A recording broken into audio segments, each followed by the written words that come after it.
It's just, okay, so we going to listen, think about, analyze, contemplate the words, and I'm going to be saying them, but I promise you I'm listening too.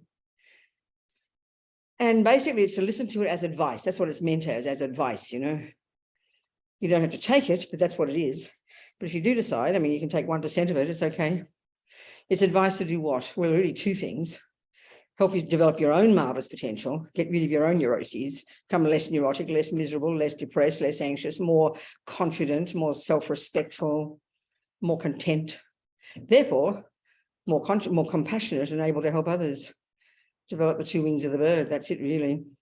Wisdom and compassion.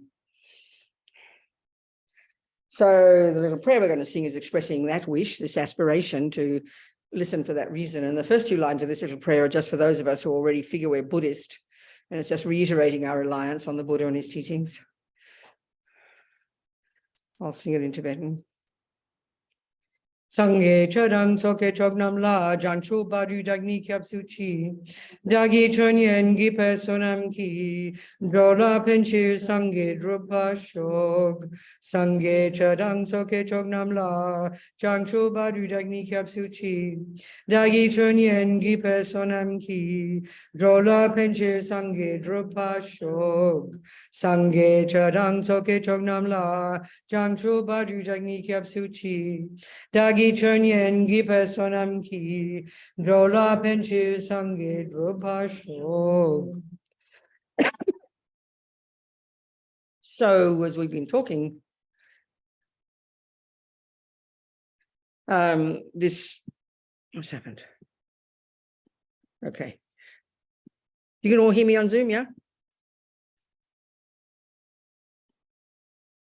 What's happened to the gallery? I want the gallery. I don't want to see me. Oh, there we go. Where's all the gallery, Sonny? I can't get me. It's me sitting there. I don't want me, do I? I want the gallery. Look, I'm trying. What's wrong with it? So it's got to go up here.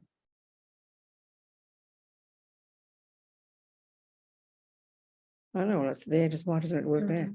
There it is now. That's better. Okay, good. Okay, so what we've been talking about is this business about karma, you know.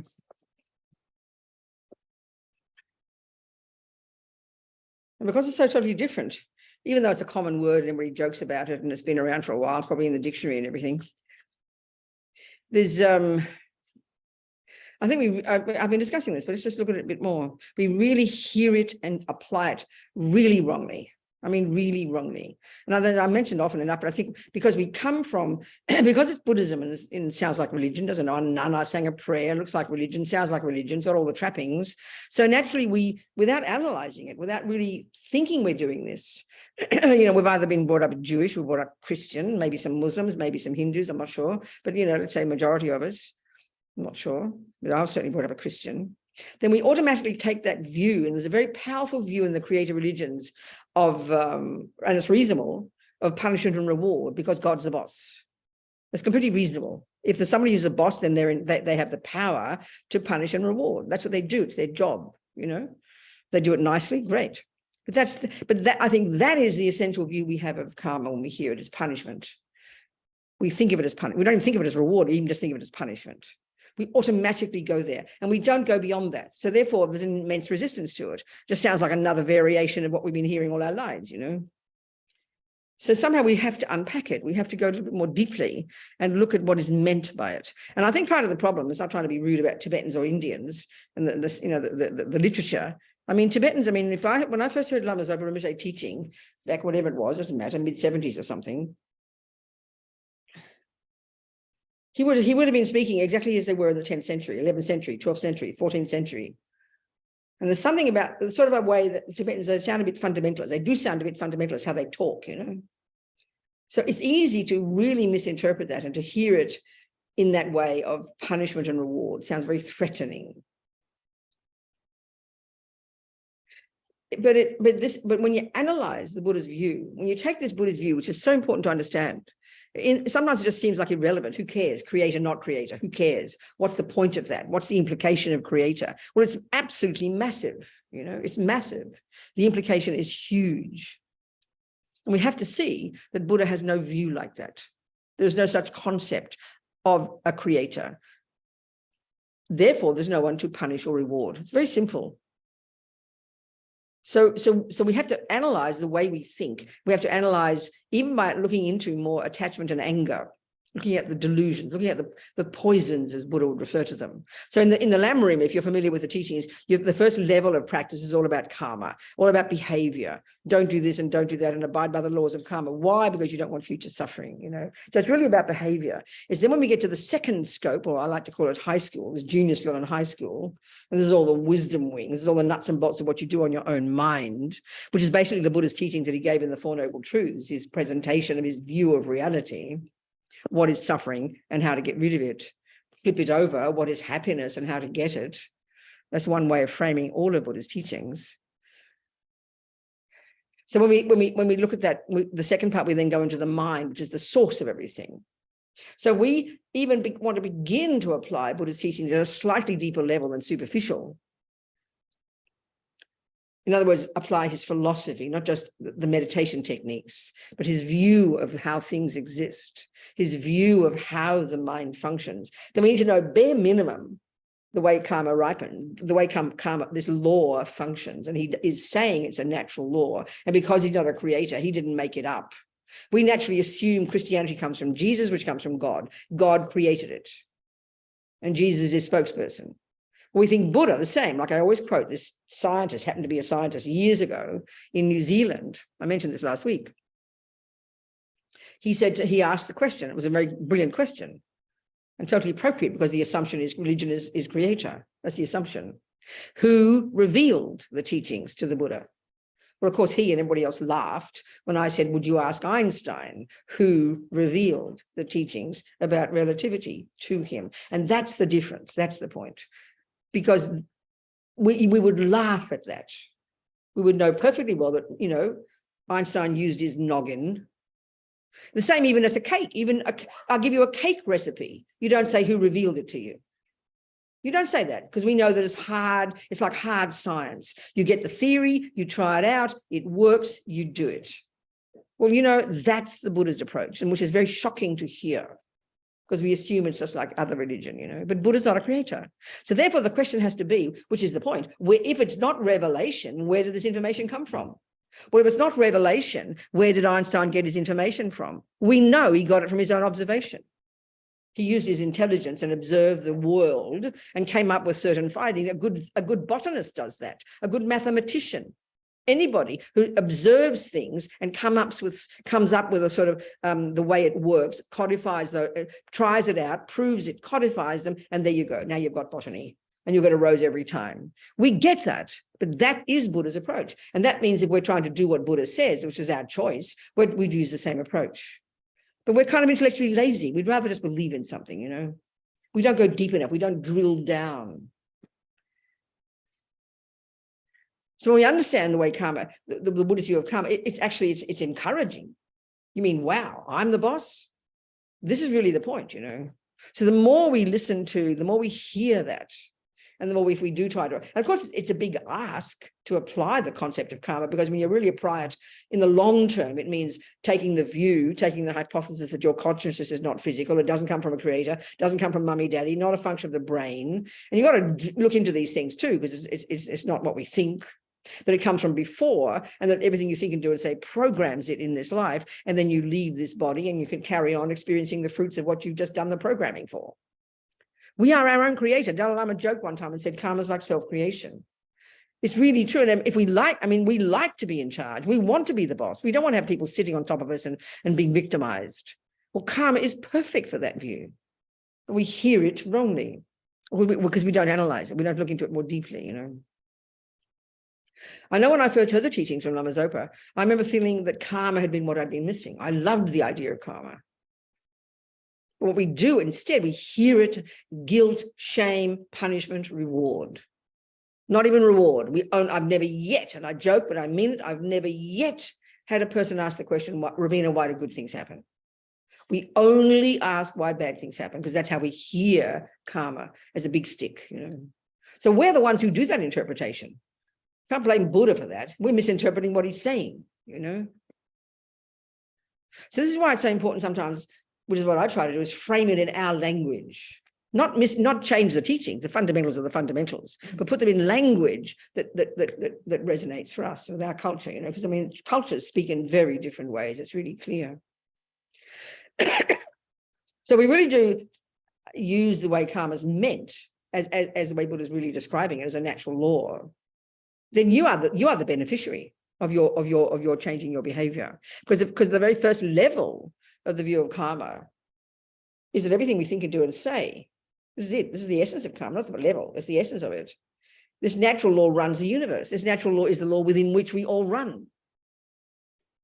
And we analyze, even if we're not Christian or Muslim or Jewish, we all have this dualistic view of punishment and reward. Instead of God being the boss, it's mummy is the boss and daddy and the police and some kind of vague they out there. It's almost like a conspiracy theory, you know?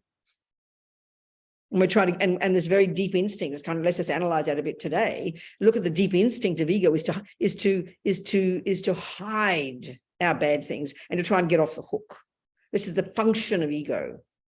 The ego in its nature is dualistic in the sense of good, bad, punishment, reward, you know. And so the instinct, we know that when we're accused of something, even if we did do it, the instinct is to resist. The instinct is to deny. The instinct is to push it away, or the instinct is to rationalize it. It's not my fault. This is very profound when we start to look at the way ego is. It's kind of the irony of ego. Ego isn't like big, fat, strong person who runs around doing what they like. Ego is profoundly limited. And all the voices of ego are these so-called poisons that Buddha talks about, these neurotic emotions we're all so familiar with. Attachment, anger, jealousy, low self-esteem, arrogance, pride, these simple words we've been hearing, you know. I mean, in modern psychology, we don't even use these words. They sound too simple. This is the basis of Buddha's view. And what he's saying is these states of mind, and then the actions we do with our body and speech driven by these states of mind, that's so-called creating negative karma. And what it means is doing things that will harm you. Doing things that will harm you. So I always use the example of, like, you go to your doctor and she says, don't smoke. Or she'll show you a video of terrible lungs, you know. If you smoke, that's what will happen. You don't think she's threatening you. You don't think she's going to punish you. And that's the typical view we have when it comes to ethics and morality, that it's punishment. So you might read the teachings. If you read Lama Zopa's teachings, he's going to tell you all about the hell realms. We know about that. It's like hilarious to us. The consequences of negative actions. We can only hear it like someone's going to send you there, you know. But you know your doctor's not going to cause you to have cancer. We know out of kindness, she's showing from her own direct experience, her own observation, that an action called smoking can manifest as cancerous lungs. So she's warning you for your benefit. That's the Buddha's teachings, but we hear it as threat. We hear it as punishment.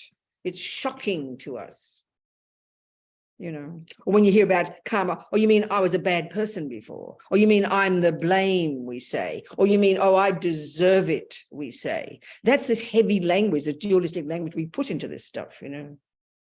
When you eat the sugar by accident and you know it'll cause you to get diabetes, you don't say, oh, I deserve diabetes, and oh, what am I going to do? I'm bad.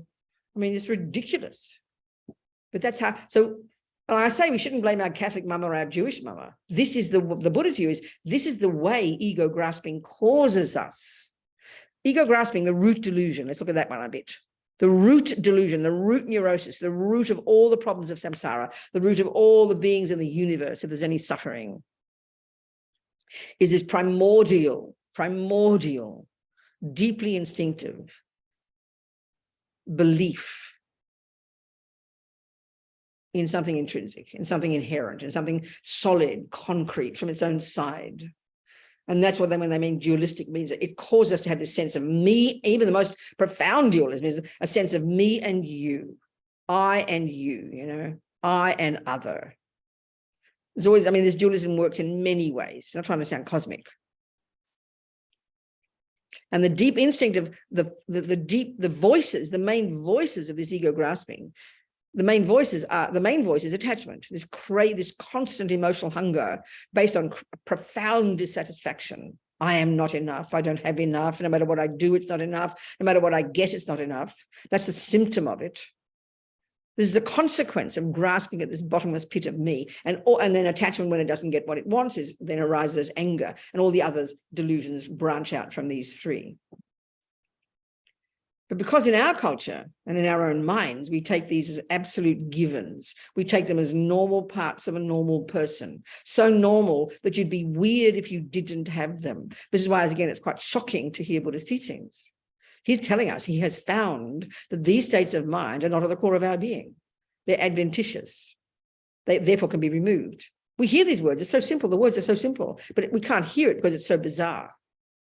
I remember one person, it's understandable. One woman, she was wonderful. When she first heard this, she burst into laughter. She said, "What ridiculous. What do you mean get rid of it, all attachment, all anger? Like as if you're cutting half yourself off, like you're walking around like a half a person."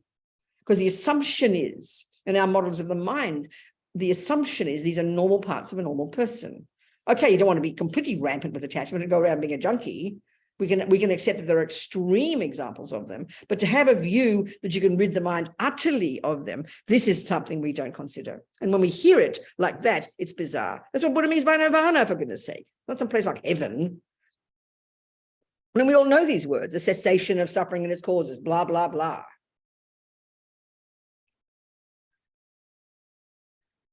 So when we understand karma and the mind, this is the stuff of the wisdom wing. This is the stuff of the work we do on our own mind psychologically. You know, Buddha's your best cognitive therapist you're ever going to find, I tell you. And he's the best positive thinking psychologist as well. Tantra is all that, totally that. The best positive psychology you can even imagine.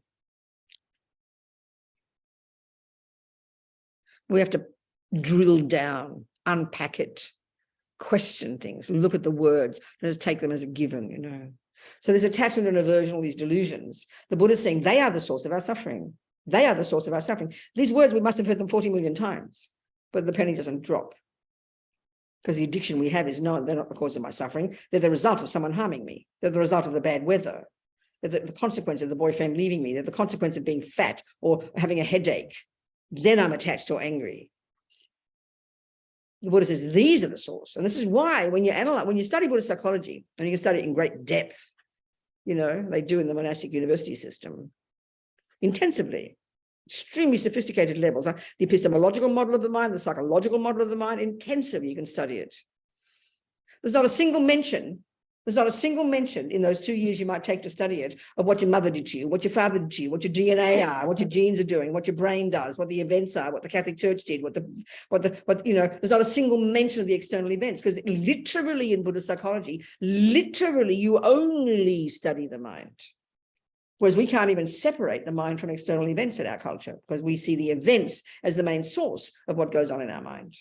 Reasonably, because we believe our mother made us and gave us a brain and so on and so forth. So the model is fundamentally different, you know. It's fascinating.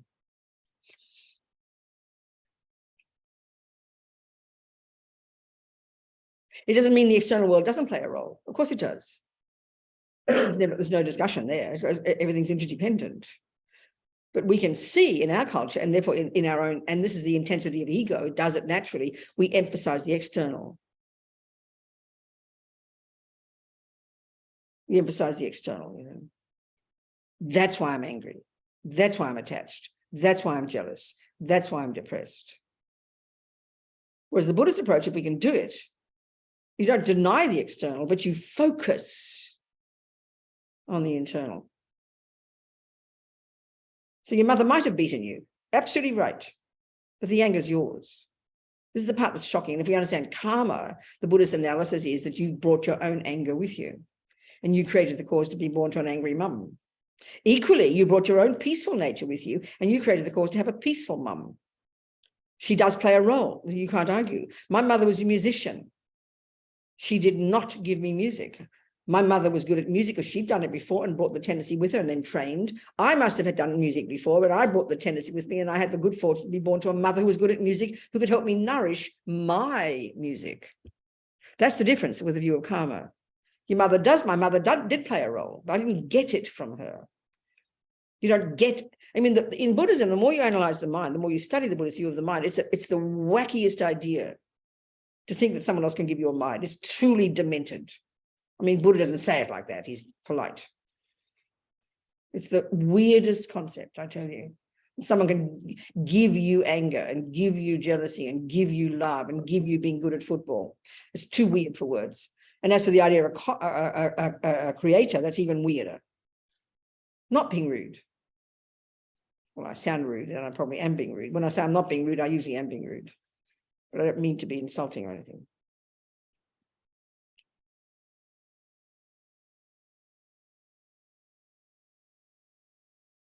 I mean, the whole discussion, I like these discussions. I had this priest, I used to have a discussion with this priest friend. I haven't seen it for years, a Jesuit. I like these discussions, you know. So there's one, so the concept, the big concept, and this might bore you, but I find these really fascinating talks. The Christian teaching is God made me, okay? God, whatever reasons God did. I don't understand the reasons God makes people, but never mind, I'm not being rude, but there's logic to it, obviously, if you're a creator person. God made me. And then it seems like God gave me free will, and then I make choices. So the Buddhist view is this. I mean, this is actually in the Buddhist teachings. Even the lowest level bodhisattvas, if you're on the bodhisattva path, past the wisdom wing, on the compassion wing, and you start to, you've done the wisdom wing, and you've probably realized emptiness, you've got extraordinary qualities, you're an Arya bodhisattva, and already at the lowest level of your stages of bodhicitta, to develop, manifesting eventually 10 stages to get you to become a Buddha. Even at the first level, you are capable of manifesting your mind in 100 different forms simultaneously. Now, this is where it sounds like science fiction, isn't it? But it's all in the literature, it's all there. It all fits with the teachings. So that sounds like God. God is able to create another person. Now, the point is, for the Buddhist view, if you're at that level and you can manifest your mind and turn yourself into a dog over there while you're sitting in the chair here, and you can up to 100 different, and the Buddha can do countless numbers, all this is in the teachings, then that person it might look like a dog. There's this lovely story. I always like to tell this story about the Dalai Lama. As you know, the Tibetans all say he's a Buddha, right? I mean, how do I know? I'm not a Buddha. I can't tell, but I'm prepared to have confidence that he is. Seems like a nice person. So anyway, there's a story Lama Zopa told. He's said to be a Buddha, right? So then there he is in this Dalai Lama's body, this the form of a Tibetan man, right? Isn't it? Saying, oh yeah, the Dalai Lama's a Buddha. But there's one person there sitting up there in Dharamsala, wherever he is. But if he's a Buddha, this is the Mahayana teachings now. This is where it really does sound like science fiction. This is the compassion wing. If he's a Buddha, his mind is perfected. He has perfected his mind. He's rid the mind of all delusions, which is what Buddha says you can already accomplish. That's on the wisdom wing. But if you're also on the compassion wing, you can develop to perfection all the good qualities. That's the meaning of the etymology of the word Buddha. Bud, eradicate all the rubbish, develop to perfection all the goodness, Buddha. But if you're like that, your mind, which is not physical, will necessarily pervade the universe. Well, if it's not physical, if your consciousness is not physical, then analyze it. How can it be confined by space or time or matter? It can't. Right now it is, because our mind is overwhelmed by delusions and our mind is stuck in this little body of ours. We can't see past our own nose because we live at a very gross level of conceptuality, We can't remember most of today, forget about a past life. What a joke. Because conceptuality is profoundly limited in its capacity for cognition. But when your mind is fully developed, your consciousness, it cognizes that which exists. It is wherever there is existence. It can't not be. It's not meant to be science fiction. This is actual reality for the Buddha. This is what your goal is. It has infinite, because you've cut all sense of a separate me, cut all delusions utterly. There's only a sense of being connected to every being as if they were you. And you have this infinite wisdom. You have infinite wisdom to see the minds of all beings, infinite compassion, the wish to benefit them, and infinite power to do so, including the capacity to manifest your mind in countless bodies throughout countless universes for countless eons for the sake of suffering sentient beings. That's a Buddha, actually. So if a Buddha can manifest countless forms, that means in a sense it's like they're creating something. So there's a story that Lama Zopa told. Dharamsala, when the Tibetans had arrived in Tibet and struggling to, mainly the older lamas were struggling to find land to build monasteries where they can carry on the teachings. Pretty reasonable, because all the old ones died out, pass them on the lineages from the minds to the younger ones, so they needed monasteries and that environments. So they were struggling, really working with the Indian government, trying to get land, And at the time, this must be early 60s, I suppose, there was discussion, and this is that's what has happened. They got hundreds of thousands of acres down south, or was forest land in the south of India. Amazing kind Indian government gave them all these hundreds of thousands of acres of forest. So at the time they were negotiating, and the story is something like this. The Tibetan minister from Dharamsala, those days you take a taxi down the hill, down to Pathankot, you take the train, 12 hours overnight down to Delhi, where the government was. And he had a meeting with this Indian minister, but he couldn't get a meeting, got very frustrated. Went back up to Dharamsala, complaining to His Holiness, and His Holiness said, don't worry, it'll be okay, go back down to Delhi immediately. So he did.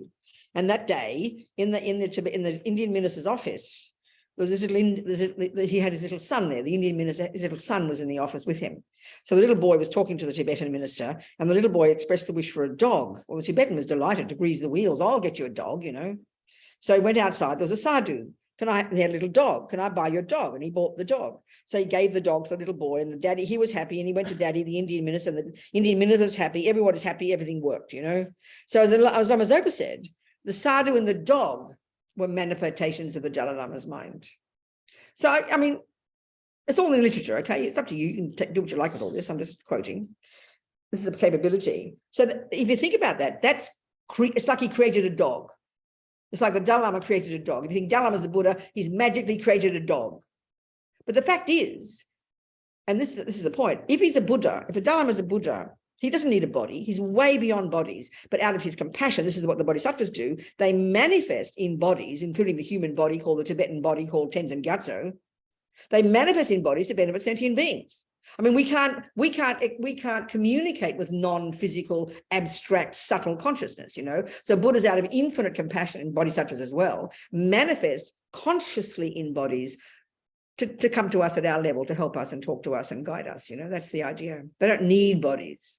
So this idea, I mean, this is an interesting point too. I like these discussions. I know I mentioned many times, I gave a talk at the Catholic University in Melbourne, where I come from, and they must have known I'd been a Catholic before. Now I'm a Buddhist, and I gave this talk, and it was the similarities between the definition of God and Buddha. Because the definition of God is three qualities: infinite wisdom, infinite compassion, infinite power. I thought, well, that's interesting. They're the same qualities of a Buddha.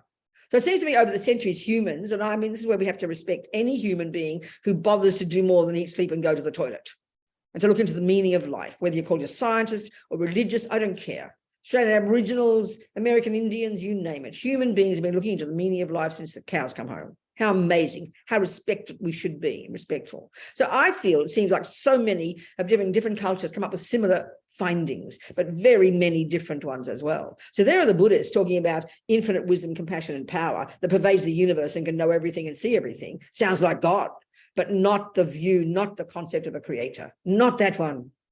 Not that one. That one is completely different from the Buddha's one. Don't need creating. Because why? The Buddha's view is our conscious goes back to beginningless time and will continue on to endless time. It is beginningless and endless literally, which sounds kind of shocking and rather depressing initially.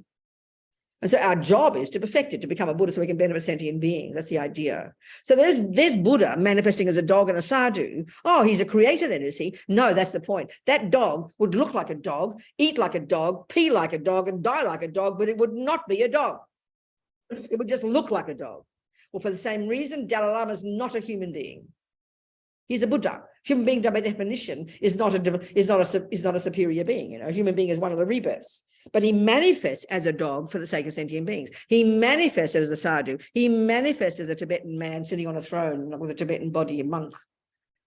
That's the way to say it. So the point is, this Christian friend, we talk because he said there was a big discussion they'd have how God can make you exactly in his own liking. It can't be separate. It can't be that manifestation called you can't be anything but God. So how can it become sinful? That's an impossibility for the Buddha's view. Impossibility.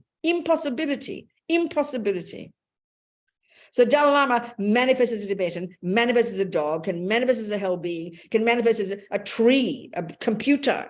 They can conjoin their consciousness with any of the four elements, as the Vajrayana model, which is very fascinating. I find this all very interesting. Maybe you think it's totally boring. What's got to do with life? What was the reason I started anyway? I don't remember. I was telling you these stories. What? You liked it. Huh? You liked it. I know, but how come I got there? Oh, you're just looking at the different, maybe, never mind. So anyway, I want to talk about more.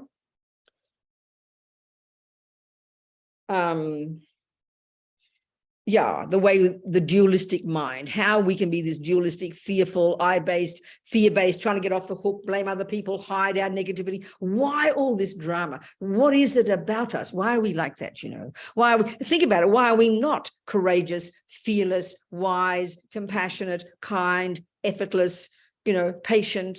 Why? We have to look at it. That's the function of the delusions. And Buddha says we practice them for so long, they're automatic. We're totally programmed with our attachment, our aversion, and all the other dramas. And they are the ones that cause us pain and suffering.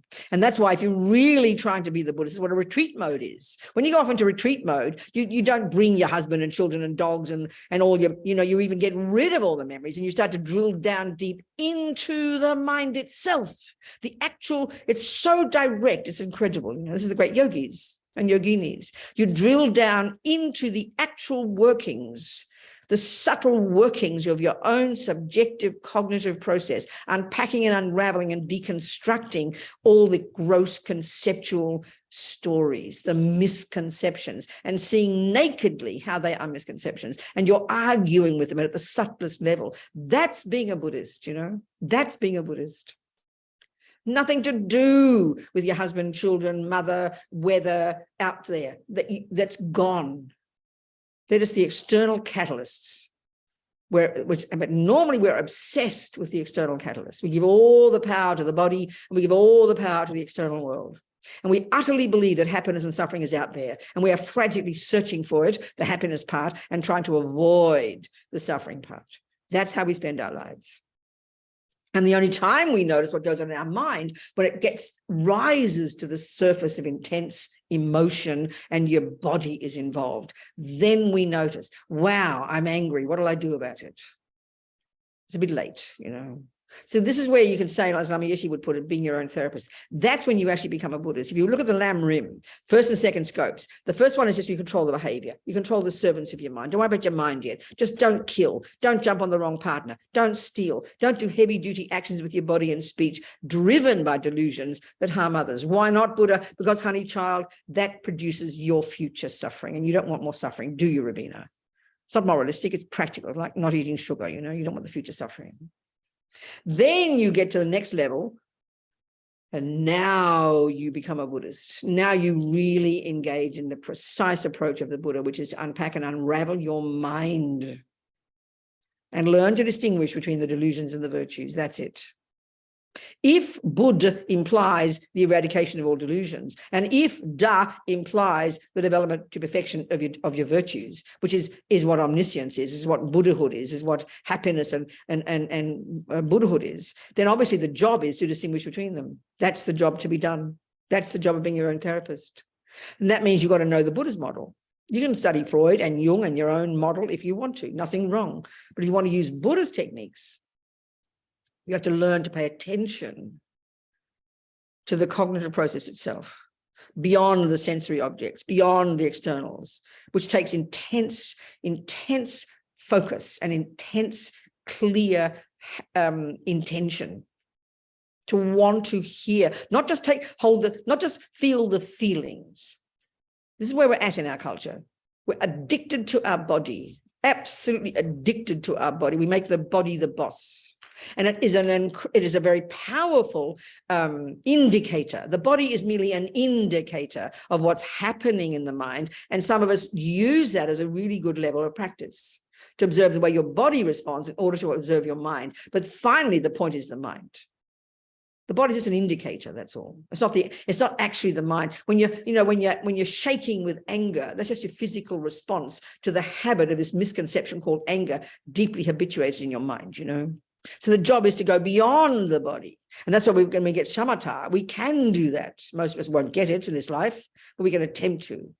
Then you begin to actually engage with the cognitive process itself. And at the first level, the grosser level, which is conceptuality, already conceptuality goes to such subtle levels still. And we need to listen to all these conceptual stories that are underpinning the emotional feelings we talk about when we notice them in the level of the body, you know. And that's our tragedy in our culture, We don't pay attention to our mind until the body is showing something happening. And that's a bit like noticing your wheels are falling off when you're going 120 miles an hour on the freeway. A bit late. You should have been noticing when they were wobbling. Then you get maintenance and your wheels would never fall off. This is our trouble, is we wait till the wheels fall off before we go to the therapist, before we go to kill ourselves or our husband, you know. We leave it till too late. And this is the expertise that the Buddhist approach can give us. It's brilliant to learn to pay attention to the actual conceptual stories themselves. When you study the Buddhist model of the mind, you study the epistemological model and the psychological. Well, the epistemological is fantastic. It's fascinating, utterly amazing. But the key point there, straight away, in the way mind works, how it functions, we recognize we've got sensory consciousness and we have mental consciousness. That's it. Sensory and mental. Now, within the mental, we have two levels of cognition: conceptual, and then what they call perception. And that's a very specific definition in Buddhist psychology. That's only when you've got shamatha, only when you've drilled down and gone beyond conceptual to the subtler level where you have direct cognition. And that's even a bit abstract for us. We don't even have an equivalent. But the sensory already, when we understand how the sensory works, it's a real eye-opener into the way we live in La La Land, as Buddha is telling us that we are doing. I always use this example. Basically, every part of before the example, every part of our mind has its own object that it cognizes. Your mind is like a mirror, as Lama Yeshe puts it in his Mahamudra teachings. Your mind is like a mirror and it reflects whatever's out there. Well, it reflects whatever's out there in the aspect of what's in your mind. So if your mirror is crooked, if your mirror is cracked, the thing you're cognizing will appear mistaken, won't it? The water in the river, when the water is peaceful, then the tree reflected in the water will look accurate. And all you're doing is seeing the reflection. We don't see the direct object at all, because conceptuality can't do that. Whereas when the water's turbulent, the tree will look all crooked. So we are seeing everything through the lenses of the delusions.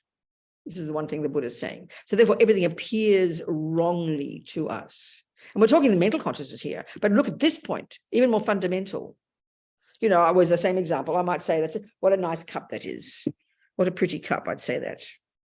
I say that.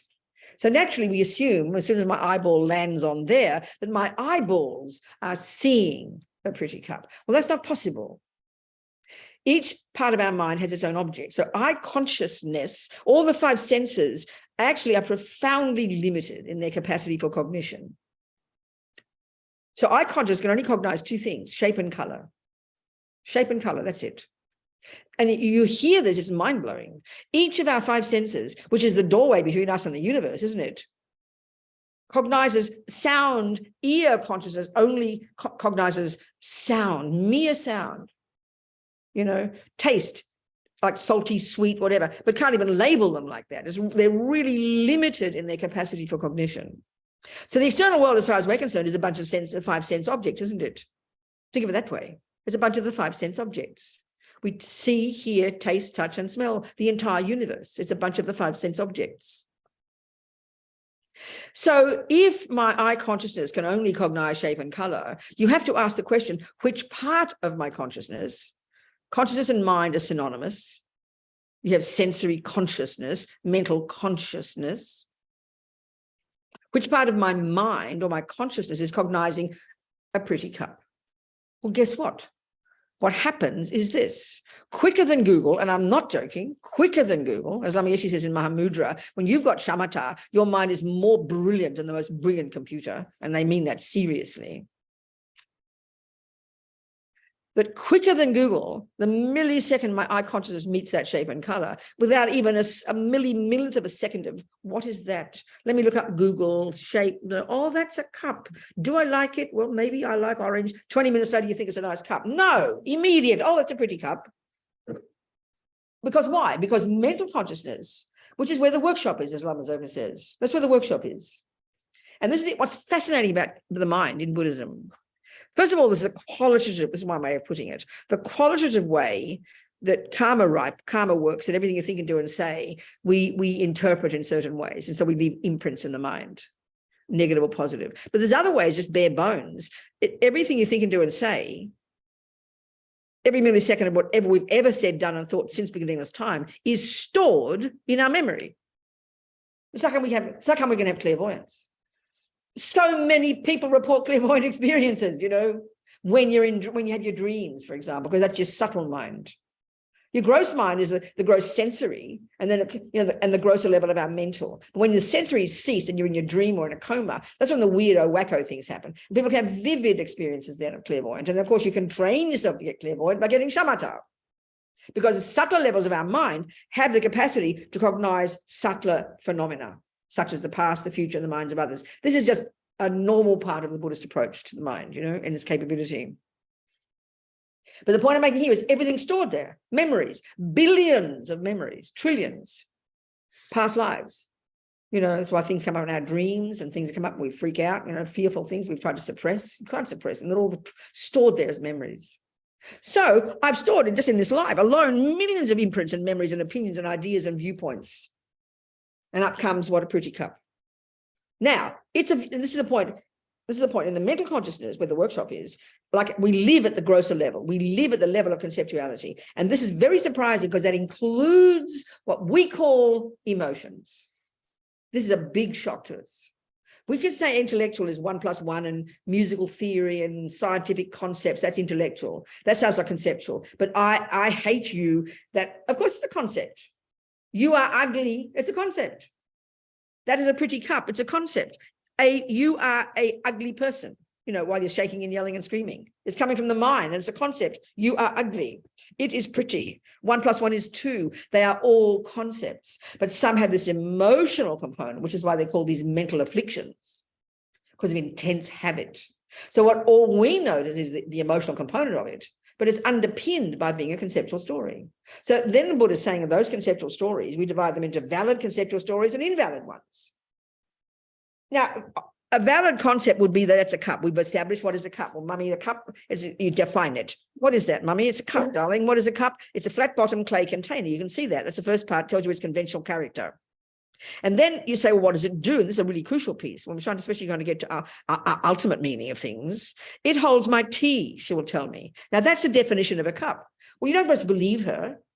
She's got to prove it to you. So she gets her tea and she pours it, and you see it holds your tea. So, but even then, don't believe it. She's got to then check there's no other valid cognition of such a phenomenon in the world that we know that contradicts that.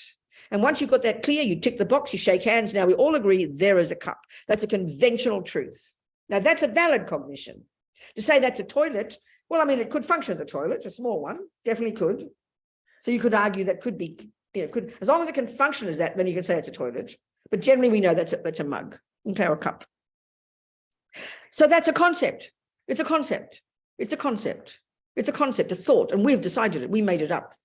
Now it's a pretty cup. That's also, we start getting now into La La Land a little bit, you know. Maybe you could, if it wins, you know, maybe at the country show, it wins the pretty cup contest. And you have a set of criteria of what is a pretty cup. Then you could argue even then it's a valid pretty cup. But we can see mostly when it comes to the delusions. That's why they're called delusions. They're invalid concepts. You are so ugly. You are the cause of all my suffering. She is so divine. Extreme. One of the key functions of all the delusions, the neuroses, the afflictions, as Buddha calls them, and these are why we suffer, as Lama Zopa puts it, they decorate on top of what is there, layers upon layers of characteristics that just are not there. That's the job of delusions. And this is the world we live in. It's why we go up and down like yo-yos. This is why we suffer. So we're not trying to chuck the babies out the bath, chuck the baby out the bathwater and have no concepts. That's a nihilism. That's absurd. Eventually we'll get to direct perception. Then we don't worry about the concepts. We've got to start with at least valid concepts. That is a mug. You know, you are a person. That is a computer. So then we do all this embellishing, and that's the job of delusions. They embellish, they exaggerate, they decorate, they distort. But the tragedy is when it even just comes to that's a pretty cup, there's no thought in my mind that that's a viewpoint. As far as I'm concerned, it's the absolute truth, and it exists there. This is the final one. It exists Pretty cupness exists there, in that cup, there, having zero to do with my mind. That's the final mistake we make, they say. Everything is out there, and this is the dualism. I'm this innocent victim that got plonked on this earth, and this pretty cup comes along. What am I supposed to do? It's all the pretty cup's fault. Look at it. Well, especially the pretty cake, the delicious cake. It's vibrating deliciousness, isn't it? There's nothing in us for 1 millisecond if you're attached to cake. Nothing in you that will think that as you're killing all this energy and excitement and anticipation and hunger, nothing would arise in the mind to say that this is a concept that I've been making up and believing in for so long. As far as we're concerned, the words that come out our mouth, which are the expression of our thoughts, they are an expression of truth. This is the source of all our insanity. So even to doubt, Pabanka Rinpoche says, even to doubt, just to say, well, maybe things don't exist the way they appear to me. This is already putting atomic bombs, which doesn't mean you walk around like thinking, oh, there's no cup, there's no computer, and just be all crazy. It's just beginning to have, because the key function, one of the key functions of the deluded mind is it's fundamentalist, fixed. This is this and there is that, and you are wrong and I am right. We all know people like that, but that's the character of our own delusions. Guilt, anger, jealousy, they're fixed and they distort, they exaggerate, and they cause pain. But essentially they're liars. They misrepresent the world back to us. As Lama Zopa says, the world appears to us now through this mirror, appearing back, the world out there appears back to us. They say in Buddhist psychology, in the aspect of whatever is in the mind, whatever's in the mirror. In other words, the mirror, however the mirror is. Everything out there is a reflection. And if our mirror is distorted, if it's full of anger, full of attachment, full of kindness, full of love, at least those will be more valid concepts. If your mirror is pure, even relatively, not even emptiness yet, if your mirror is conventionally valid, even having love and kindness and compassion and forgiveness and generosity, you'd also have wisdom. You wouldn't be foolish, you wouldn't be silly. You wouldn't not notice there's a war in Ukraine. You're not going around like Pollyanna, everything's lovely. No, you'd see it through the lenses of reality. There wouldn't be anger, there wouldn't be attachment, there wouldn't be jealousy, there wouldn't be despair, there wouldn't be depression, there wouldn't be anxiety. These are all the consequence, the symptoms of, and the experience of these afflictions, these delusions that Buddha's telling us and has been quietly for 2,500 years. And the Hindus before him found this to some degree, that these states of mind are misconceptions, and because they're misconceptions, because they misrepresent the world back to us, that's why we suffer.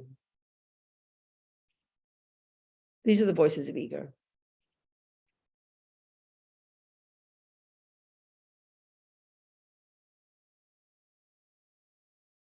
This is Buddha's teachings.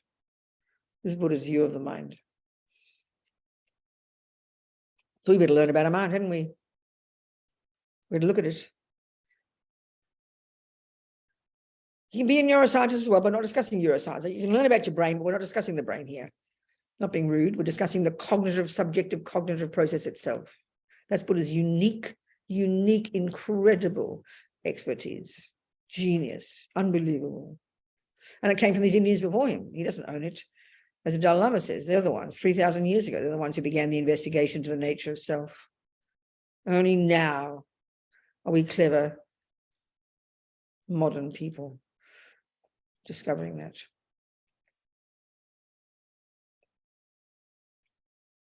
So we need to learn to know our mind. And it is the hardest job we'll ever do, because it means owning what's there with courage, with fearlessness, owning what's there, identifying the neuroses, seeing how they're misconceptions, seeing how they cause me pain, not guilt, which we love to have, not guilt. Being kind to ourselves and seeing how my anger is why I suffer, my jealousy, my attachment, my depression, my low self-esteem, my emotional hunger to be seen and heard and approved of. These are the source of my pain. It's huge, work, as we say in the West, to do, to recognize this and to own these painful states of mind, not out of guilt, not blame, not negative, not I'm a bad person, nothing like that. It's kindness to ourselves. Because if you can't identify the problem and you can't identify the cause, you can't find the solution. Never possible. And then, of course, the karmic one, you add that to it. This is a tough one for us in our culture. But you just have to take it as a hypothesis, that's all. No one's trying to shove it down your throat.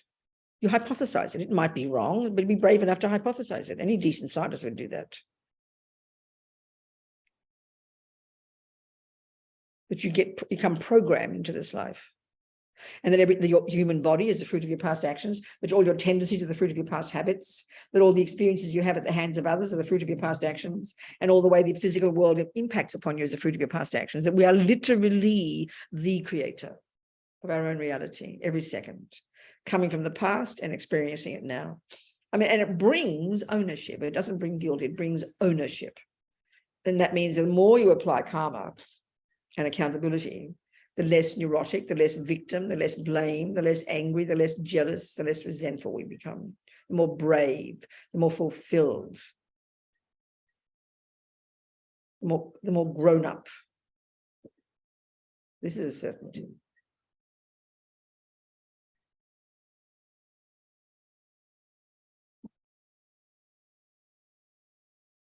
This is being a Buddhist. It's up to us. We can be 1% Buddhist if we like. You can be 100% Buddhist. You can decide. You're the boss. But you got to squeeze your brain, as Lamia she puts. You got to drill down.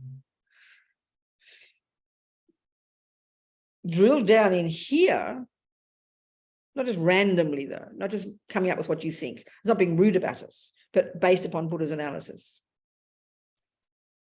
He's done his presentation. It's there.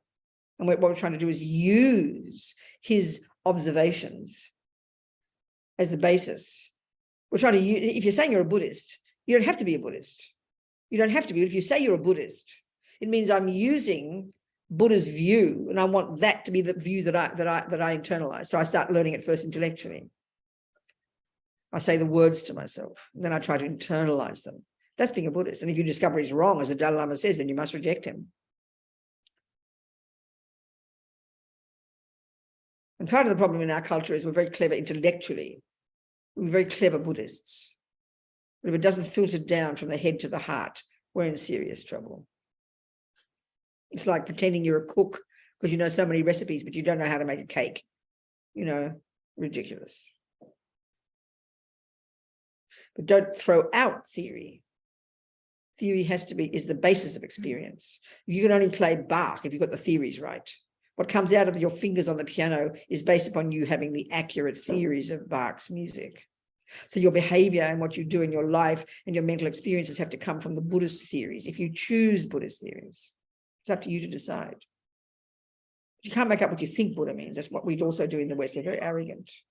We make up what we think Buddha means to suit our own needs. This is very arrogant. It's actually quite shocking to do that. You don't have to like Buddhism, but if you say it's Buddhist, then it better be valid Buddhism. There's so much junk published. And even what I'm saying here, don't take a single word I'm saying as true. You should check up on this place. Maybe they invited some peanut to come. Do you understand my point?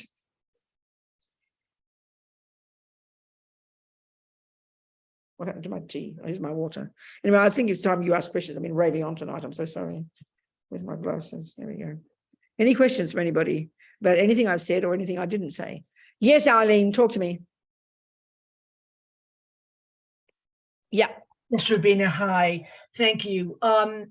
You were going to talk about emptiness. I take it that emptiness is the... I'm kind of implying it in every word I'm saying here. Yes, no, I know. But what I'm saying is emptiness would be, you would experience, you wouldn't have all those concepts, and you wouldn't have the anger and the delusions. You would you realize that once you've cut the root delusion, then the branch delusions clearly have no basis for existence. That's exactly right. That's the point. That's right. So rather than see a pretty cup with certain colors or whatever, you would just experience everything. No, it's not like that. Not Oh, like that. okay. No. You still have your taste, and you could still say that's a pretty cup, but it's an opinion you've made. It's not intrinsic. It's coming from your mind, and it even appears that way, but you're not believing in it as an absolute truth. You can simply learn to do that. It doesn't chuck it. You don't chuck the baby out for the bathwater and say there's no pretty cup there. That's nihilism. That's not the meaning of emptiness at all. It's really the essence of it is, okay, let's talk about it explicitly then. I've been implying it. Let's talk about it explicitly. The Buddha's saying, as I've been saying, that where the world is misrepresented back to us through the lenses of our own misconceptions. That's a way of putting it. And the root misconception, the subtlest, the most pervasive, known simply as ignorance, marigpa, unawareness, ignorance. But it's a very specific ignorance, Eileen. You can mute yourself again, and I'll just chat away, okay? It's a very primordial ignorance. His Holiness says, not, simple ignorance is, what's 1 + 1, Robina? And I'll say, I don't know. Well, that's ordinary ignorance. Think about this. I could fix that very quickly by simply learning the truth. I think if we had that kind of ignorance only, we could become a Buddha in a couple of years, no problem. But we have this added double trouble ignorance that is the nightmare. Not only do I not know that 1 + 1 is 2, I totally believe that it's 3. I believe in a lie. That's the problem with this ignorance. So not only, putting it in Buddha's words, not only do we not know that everything's interdependent, not only do we not know that nothing has an intrinsic character, I'm just going to say these words now, not only do we not know that truth, not only do we not know that the character of everything is that it's interdependent and has no intrinsic character, that that's the truth, this is Buddha's view. Not only do we not know that truth, we believe in a lie, and the lie is the diametric opposite of the truth. We believe utterly and completely that everything does have an intrinsic character and that things are not interdependent. Of course, we don't think we think that. Whoever thought they thought that things were intrinsic? What a joke. We don't know what it means, And why? Is because the lie is so absolute. The lie of this ignorance that causes everything to appear as existing from its own side, as having no intrinsic nature, as not being independent, as not being interdependent. The lie that causes everything to appear that way is absolute, is utter, but it can be removed. It's the deepest lies. And when realizing emptiness, quote unquote, is the seeing nakedly for the first time in the depth of your subtle meditation that there never has been, isn't, and never could be that kind of I, or indeed everything else. So it's the subtlest lie. But on the basis of that lie, there is then the lie in relation to that ignorance in relation to this phenomenon called a person, I, self, me, they're all synonyms. When it comes to that one, clinging to this one as absolute, as intrinsic, as inherent, then we can refer to it as ego grasping, this frantic, primordial, instinctive belief in this intrinsic me, which is, and in its nature, it is fear. Fear is its character. Fear is its nature. Because it's a mistake. And then its main voice is this primordial dissatisfaction, and then primordial attachment and emotional hunger to get,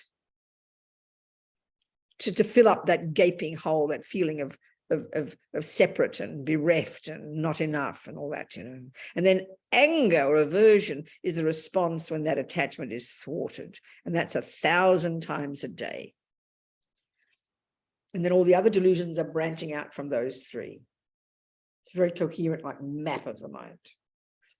And the delusions are all in the nature of fear, because they are literally misconceptions. So attachment, its bare bones function is to over-exaggerate the deliciousness of whatever the phenomenon is. The person, the job, the computer, the cup, the self. And then aversion is an exaggeration. Also, all delusions exaggerate. So attachment exaggerates the deliciousness of things, embellishes them and makes them more divine than they really are. And we cling and manipulate to get them and control them and possess them, believing utterly that when we get them, we'll get happy. And then aversion is like this panic attack when attachment doesn't get what it wants. It's the disappointment when attachment is thwarted. And attachment will be thwarted because it can't get what it wants because it's a lie. Then aversion, volatile level is anger, milder levels are irritation, annoyed, upset, anxious, frustrated. And then deeply, as it builds up as a habit, it becomes depression. These are the two main that run between attachment and aversion. They're the two main voices of ego grasping, the three poisons together. And there's this hierarchical relationship between them. And all the others branch out from those. So they're liars. They're liars. And so that they're symptoms. These are ego grasping and attachment and aversion are symptoms of a deeply demented person. That's us. Join the universe. It's ordinary. It's okay. Everyone's like it.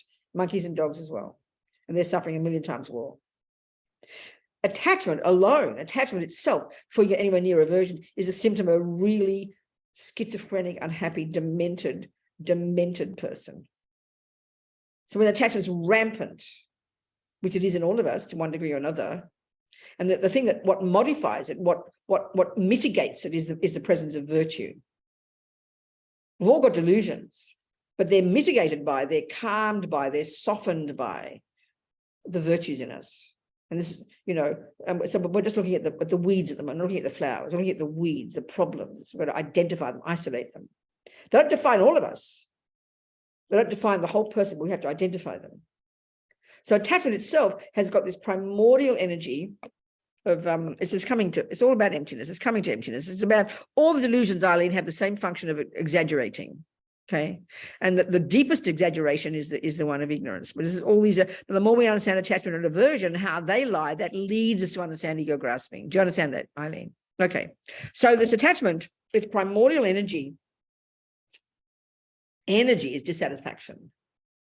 And why do we get born with dissatisfaction? Because we practiced believing in attachment in past lives. But when you believe in something, it's like you've got a $50 note, believe it's 500. That's really what attachment is. You've got a $50 note, but you believe it's 500. And why? Is because you believed it for so long, it even appears to you as 500. You think it utterly, without doubt, it is 500. And you then go out to spend 500. What will be the result? Bitter disappointment. You'll be disappointed. Well, that's what happens every time you follow attachment. You never get what attachment wants because it's not possible. So you build up this disappointment, and then that becomes terrible dissatisfaction. And then we get born in this life with this terrible dissatisfaction. I don't have enough. I am, and even when it's really serious, it's I am not enough. We call it self-loathing, never satisfied. And then naturally, because you're not satisfied, and this is millisecond by millisecond, this is deep, deep, deep. Then you hanker after something because you assume when I get that and get this and get that, then it'll fill up the gaping hole. And that's at the gross level of the senses, the cake. So there's a feeling of missing something. Oh, the cake will do it. Then you get the cake, you think about the cake, you manipulate to get the cake, you control it, you go to get it, and you see it on the plate, this brown triangle, and then the mind goes berserk because it's seeing this divine, delicious thing out there that you're missing terribly, and you've got to get it in the mouth. Frantically. And why? Because you're waiting for the happiness to come, the satisfaction. And this is the trouble now, drilling down into attachment to the sensory objects, second by second, how it makes a mistake. You're dissatisfied, you're convinced the cake will do it, you over-exaggerate its deliciousness, and then you anticipate the pleasure that will come, that'll fill up the gaping hole, it'll give you satisfaction. And you get the first mouthful, and we all know it's delicious. It's definitely delicious. It does trigger happy feelings. Buddha doesn't argue with that. It does trigger happy feelings. But what happens is this, even as you're having the first mouthful, it triggers very delicious feelings, guaranteed. But right then, at the same time, attachment is dissatisfied. Right that second, attachment is not satisfied with that pleasure. So then automatically is expecting the next mouthful. Maybe the next mouthful will do it. But actually, it's downhill from there. We know this and we analyze it. This is scientific. because attachment is constantly there, and it's a bottomless pit that can't be satisfied. It is literally impossible to satisfy it. So the pleasure comes, but dissatisfaction, so you wait for the next one, maybe the next mouthful. And of course, it's downhill, because even now, the first mouthful was the best. We know that, we remember that. And then you try the second one. And as you go, and then as you're going down, so what's going down is the anticipation keeps coming. Then you're gradually getting disappointed because you're getting fuller and more stuffed. And as you look at the cake, it now is jaded looking. It looks ugly. It looks disgusting. And eventually you have to stop, otherwise you'll vomit. That's how we get happiness, through our senses. It's not meant to be mean. It's how it is. We just don't want to hear it because it gets a bit depressing, because we, kind of like Buddha's trying to sort of make us miserable. We're not even allowed to enjoy our cake, he's saying. He's not saying that, because you don't give up enjoyment. It's attachment that causes the problem, not the pleasure. So this is the point that Buddha's making. He is pointing out, this is the second kind of suffering. The first kind of suffering is when the bad things happen. This is called happiness. The pleasure that comes from the cake or the boyfriend or the thing or whatever it is, moment by moment, that pleasure is still real pleasure, but it doesn't, all Buddha tells us it doesn't last. That's why he calls it the suffering of change. It doesn't last. Now, we know it doesn't last, but it feels kind of mean of him to point it out. I know that, but then what, But he's not telling us immediately, we've got to kind of suss it out for ourselves. But basically he's saying, well, guess what, guys? I have found a method to get happy feelings, to get pleasure. And he's not joking. That will last. That's all he's telling us. And what he's saying is this: you people think that this moment, this pleasure, and it's called pleasure, it is pleasure, happy feelings. You think happy feelings are what you get when you get what attachment wants. That's our method. He says, no. Happy feelings are what you get when you give up attachment. That's what he's telling us. That's his method. It's not even talking about realizing emptiness yet. But of course, it's hard work. It's like stopping, it's giving up being a junkie. It's very painful. This is what he's telling us.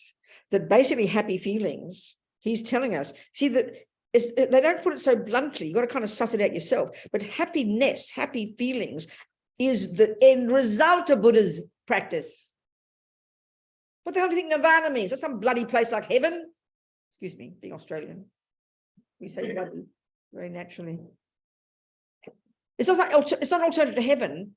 It's like an incredible state of happy mind. You hear the words peace, bliss, oh yeah, that's just religion. It's Buddhist psychology.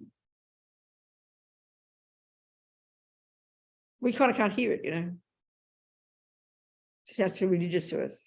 This is Buddhist psychology. He's saying it. He's saying that your mind has the natural potential to be joyful all the time. And I don't mean hyperventilating, hysterical joyful, which is how we hear it, but truly content, fulfilled, joyful. That's its natural state when it is unencumbered by delusions.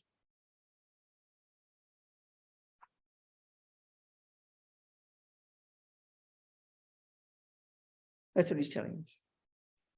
That's why the job is to give up suffering. Giving up suffering and getting happiness, the method is to give up, first of all, give up harming others, because that'll harm you in the future. And then you start to work on your mind, you give up delusions. That's Buddha's job. That's his methodology. That's it.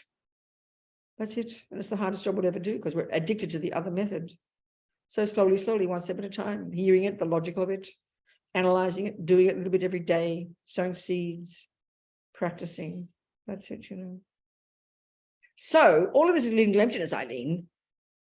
Because if we can understand that attachment exaggerates the deliciousness of something and aversion exaggerates the ugliness of something, well, what does ego grasping exaggerates? It exaggerates the very ontological status itself of delicious cake, of ugly boyfriend. It underpins the other delusions. So first we calm down attachment and aversion, then we can get to the ego grasping and pull out the root.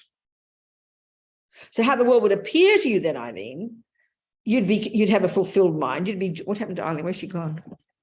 Somewhere. Maywood's take, oh, here she goes. There she is. Okay. So you know how you'd be. I mean, forget about how you might say your mind be joyful, blissful, blah, blah, all these words. Just forget that.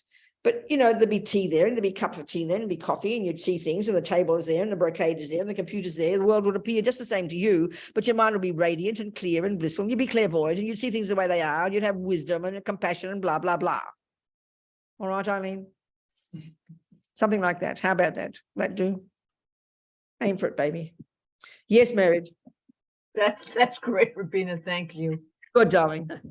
Thank you so much. Yeah, that is great. But on the way to there, Robina, as we are analyzing the negative patterns we find in our life and trying to get rid of the delusions, That's right. once we identify a karmic pattern of negativity that repeats in our own life, present life, how do we break it? How do you just break it? Come on, sweetie pie, petal baby, come on. You sit at the piano, darling girl, and you've got the habit of not playing one damn note, right? How do Well, you change no, it? I've been playing a lot of notes, but it's not that simple. Excuse me, the principle is the same. Your mind at the moment is habituated with certain things. So it could be with not knowing music. It could be with not knowing math. And then what do? You learn to change those habits by learning new thoughts. That's what we're doing here. It's just more difficult. That's all. Don't mystify the process, Mary. Be humble and patient. It's one step at a time. So you just tell yourself.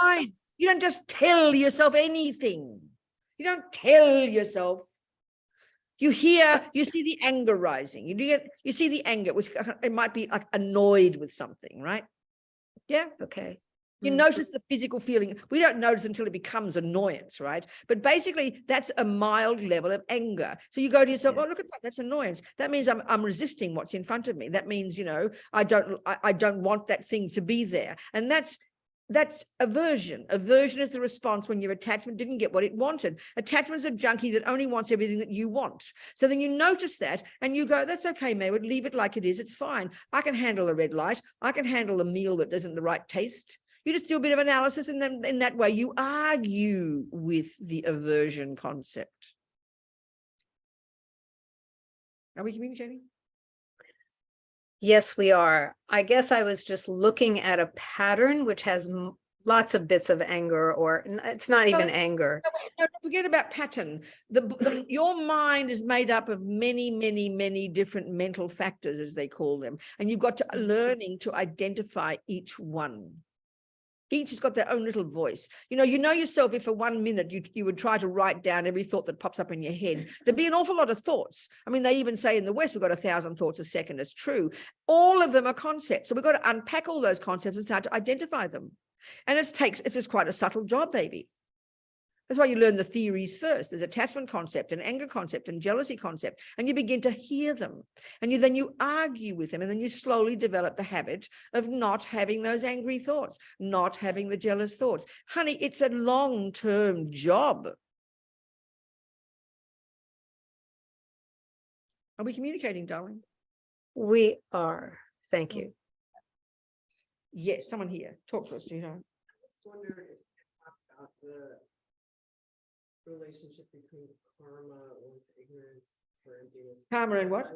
Karma and one's ignorance and emptiness is realized, like in the Vajrasattva practice where it says there is no creator of karma. Oh, darling, all that. No, okay, that's all about. Okay. All right. So, Is that not the? No, honey, listen. No, what that's all about is how is it that there is no negativity, no this, no that. So you're asking about emptiness. You're asking me to explain emptiness. The relationship between. But what are you asking about karma? It's going to do with karma. What do you mean? In the Vajrasattva practice, the very end. I know, darling, exactly what you're talking about. So I don't understand it. I know, well, I'm about to tell you the answer to it. So what you're asking is, please explain to me how negativity is empty. That's what you're asking, because it says, I don't know. well, it says that, the words, you're just quoting it. It says, it says, there is no emptiness, there is no negativity, there is no karma, there is no this. He says that, doesn't he? Yes. Well, so you're asking, what's that mean? That's what you're asking, isn't it? Okay. Yeah. You're asking me what it means. Yeah. Thank you. She wants to know what the meaning of emptiness is. So let's talk about it. Well, I am talking about it. Okay. So, okay. So listen, the Buddha is telling us that everything that exists, what's your name, darling? Rebecca. Who? Rebecca. Rebecca. Okay, Petal. Listen, Buddha's telling us everything that exists, pedophilia, love, a computer, caca, a nose, Rebecca, whatever we can posit as an existent phenomenon, right? And you establish the existence of that thing, you define it, what is a pedophile, and you define there is a thing such as that, and you point there is a pedophile. So we've established the existence of a pedophile. We've established, so we can establish the existence of killing. We can establish the existence of a negative action, killing somebody, these kinds of words. So they are all called existent phenomena. You understand? Earrings, shirt, sock.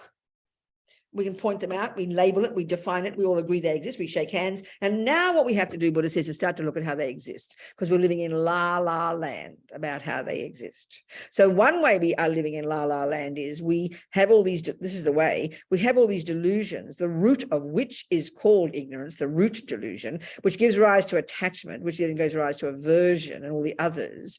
That these are all the delusions through which the world appears wrongly to us. So the chocolate cake is there, and you've got this attachment, the habit of attachment, which is a feeling of dissatisfaction, which comes from ego grasping. So then you see the cake because of the habit of the cake. So then attachment kicks in and paints a very delicious picture of the cake, way more delicious than it really is, in fact. And then you believe the delicious picture, right? That's attachment. Then underneath that, informing that automatically at the same time is the ignorance that is causing the delicious cake. So attachment makes it look delicious, and ignorance makes it look intrinsically delicious. It makes it look delicious in itself on the plate. Especially, it makes it look independently delicious, meaning I'm sitting here as an innocent victim and this delicious cake comes along. How dare it? What choice do I have but to eat it? It's all the cake's fault. That's how ego feels. And a mean person comes along and then is rude to you and pokes their tongue in the street. And look at that mean person coming from their own side, having nothing to do with me, and they're causing me to be miserable. We live our lives like that. Can you recognize this a little bit? Yeah. Okay. I get this. Well, no, excuse me, Sorry. one step at a time. One damn step at a time. Already I'm answering your question, actually. Yes. So we can see how when we exaggerate, we embellish things, then we cause ourselves not to be in touch with reality. So now, everything that exists. So what we tend to think is, therefore, a cake is over exaggerated. But then also, a Buddha, let's say Dalai Lama. He's a nice person, right? You might know about the Dalai Lama. He's a nice person. Let's say they say he's a Buddha. Now, he's, like I said, to be a perfect person. So, but he is also empty. He also appears to us wrongly. But this is where there's different levels of wrong. The level of wrong with attachment is it adds an extra component of deliciousness. The level of wrong of anger, it adds an extra level of ugliness. So when you calm those down, you learn to see cake more as it is, more reasonably. And that's valid. There is a cake there, and it does trigger pleasant feelings, but you're not exaggerating it, so there's less neurosis around it. So the same with good things, like the Dalai Lama and anything that's also good, that it too doesn't have an intrinsic nature. This is the one that's underpinning the attachment and the anger. This is the ignorance's job, which is hard to see. So therefore, negativity has no intrinsic nature. Killing has no intrinsic nature. A Buddha has no intrinsic nature. So that's a subtler mistake, and it's a harder mistake to see. So that mistake, the attachment for the cake is a grosser delusion that makes it look delicious. But ignorance, which underpins attachment, makes it look independently delicious, independent of you, as if you've got nothing to do with it. The Dalai Lama feels the same. I'm just this innocent victim. There's this perfect Dalai Lama out there. But it's not like that. It's more subtle than that. It's not. He is the Dalai Lama. It is a chocolate cake. It doesn't deny the Dalai Lama's existence. It doesn't deny the existence of chocolate cake. It's just that we have these lies that and this one of exaggerating the ontological status of the Dalai Lama, but equally a negativity is also a mistake. So let's look at how you unpack how, as Lama Zopa would say, there is no negativity, there is no negative karma, blah, blah, blah. It's not saying there is no negative karma. It's there is no independent negative karma. There's no independent chocolate cake. There's no independent of my mind or of other factors. So one of the ways of looking at negativity, like dependent arising is the king of logics to prove emptiness. So, okay, let's look at a typical action of killing. In order for an action of killing to be called a complete action and to leave negative karmic seeds in your bank vault, such that when you die, it'll cause you to get a suffering rebirth, there've got to be 4 things in place. 1, there has to be a person, a being, like a mouse. 2, your mind involved in doing the action. 1, intention, I will kill the mouse. And 2, motivation, I hate mice.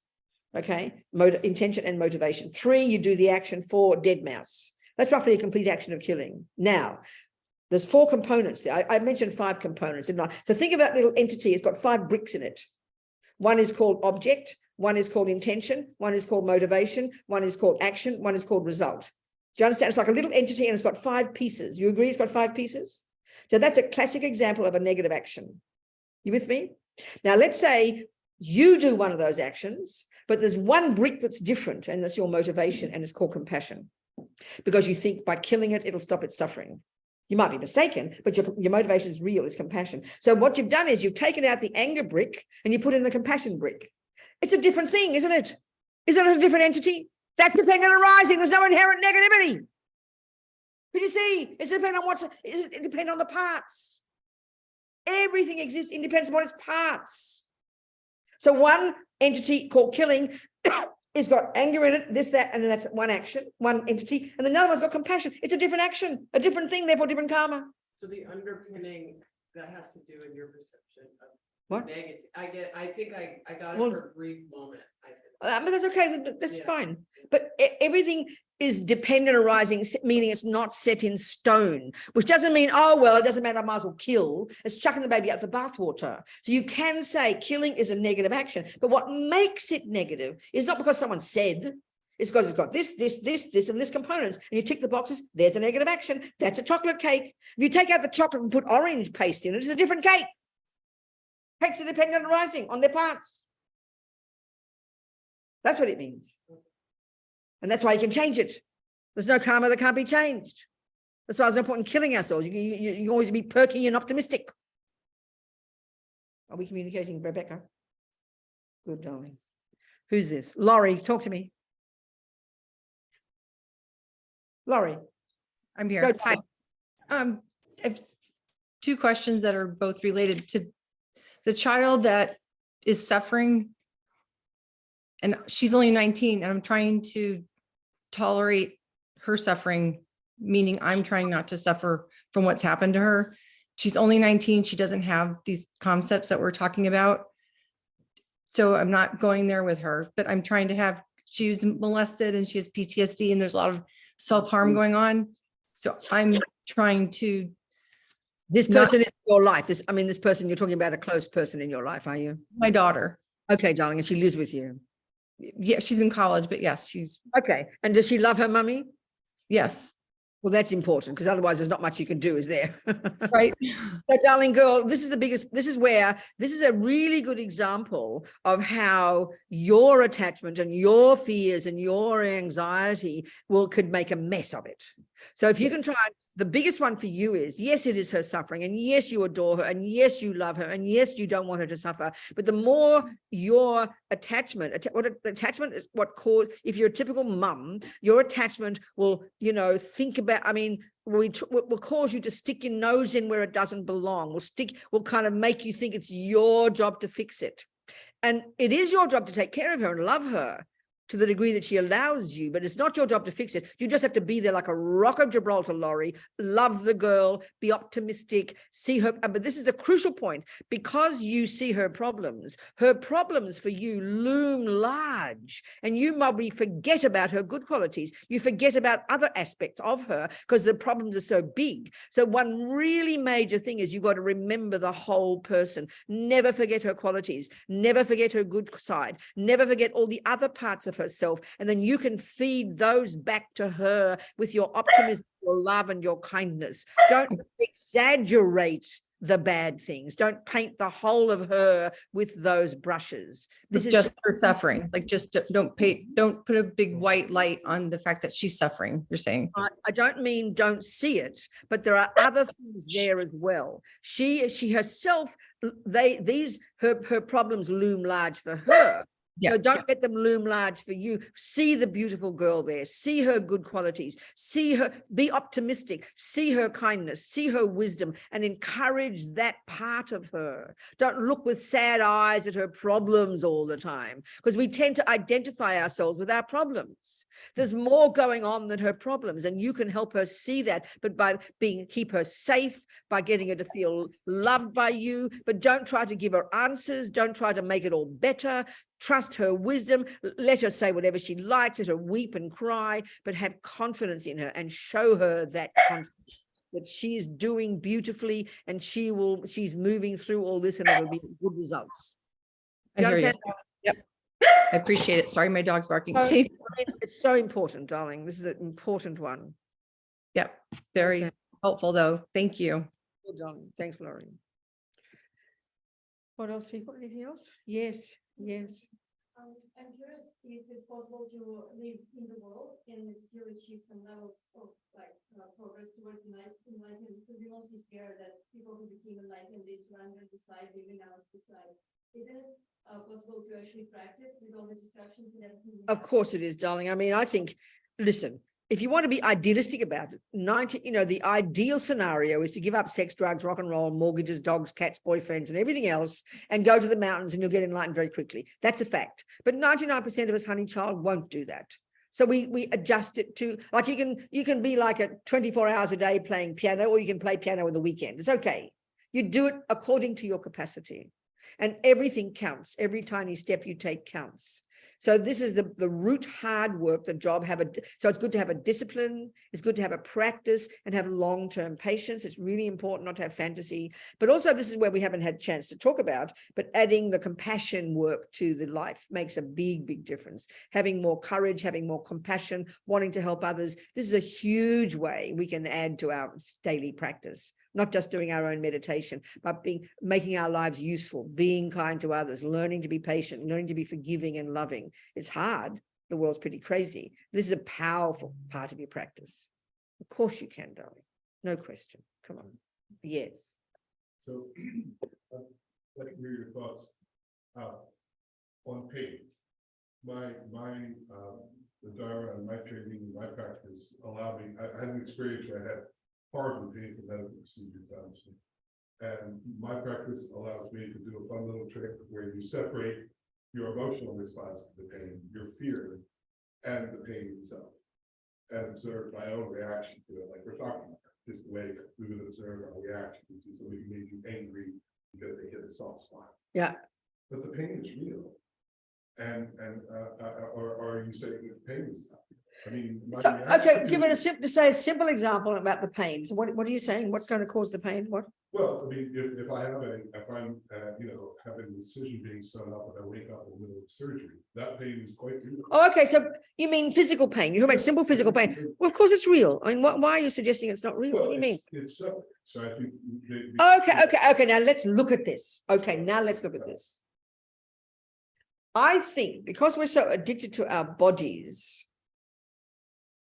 when the knee hurts, forget pain in the surgery, when the knee hurts, when there's pain, when there's unpleasant feeling as opposed to pleasant feeling, because all we want is pleasant feelings, right? We're total junkies for happy feelings. As soon as there's an unhappy feeling, then straight away we assume that I should be angry about it or stressed. That's the revelation. I know now, in the world, in the medical profession, there's so many people talking about methods for people who've got constant pain. There are ways of interpreting it. We have to interpret. We've got to realize the knee is one thing, but anger about it is quite another. So this is the thing that we have to practice, recognizing the aversion. Because naturally, as soon as pain, we instantly resist it. That's aversion. That's mild anger. How dare that be there? Oh, we have a panic attack because we can't bear to think about it. It's too much for us. And that's aversion. That's not the knee. And if we can distinguish between the physical and the mental, that as a real practice. So even when it's start with a loud noise, as soon as we hear a loud noise, we get upset, straight away. We assume it's natural to get upset. No, it's just a noise. You practice not getting upset. That's what patience really means. Patience is a brave attitude that greets the thing. Aversion resists it.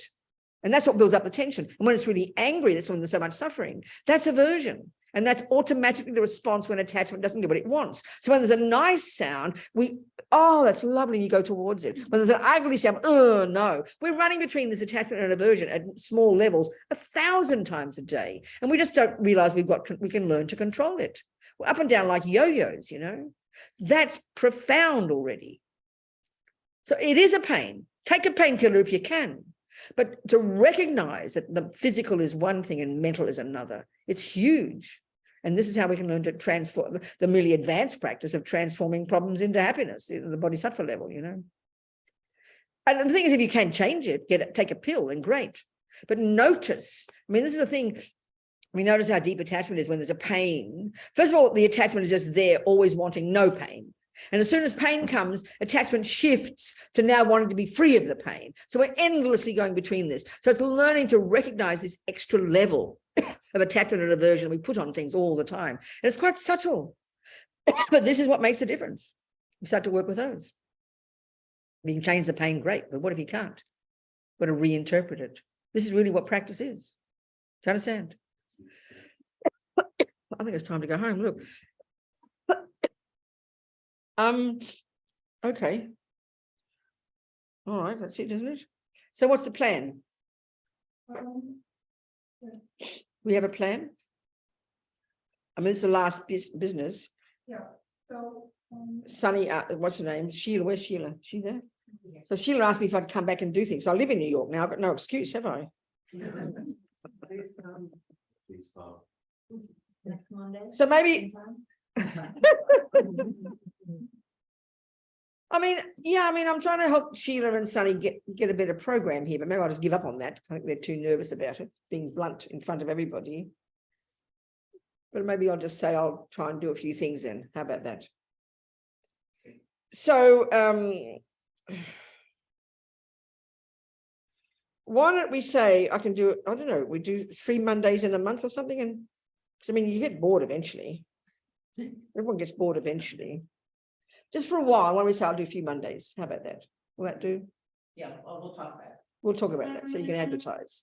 And then we can have different topics, or we can do whatever, Yes, will that do? Start in January. What is it now? We're not even December yet. December. Well, we can start in December. We can start, just keep going. We'll work out a few. It's only 35 minutes on the train, if I get the right train and take the right route. Otherwise, I get lost. Of the F train from 4th Street and 4th Avenue, and 4th something, and Washington Square to here. It's very short. I can do my prayers while I'm on the train. So there's no reason I can't come. Only my laziness. So why don't we say we do a few more Mondays and see how it goes? All right, and you come if you want to, and you don't have to come if you don't want to. How about that? Will that do? Okay, people, see you next Monday unless I die first. I'm sorry to die on you. I didn't mean to, I promise. All right, goodbye. Janchug, Sanchog, Rinpoche, Make, Panam, Keguchi, Kepanyampa, Mepa, Yangong, Negong, Drupa, Bashog. And due to these virtues, may I quickly attain the state of Guru Buddha and lead all living beings without exception into that enlightened state. That will do. Good night. Thank Love you. you, thank you. Thank you. Thank you, thank you, thank you. Thank you very much. Thank you so much. Venerable Robina. Thank you. Thank you, Venerable. Well, thank you.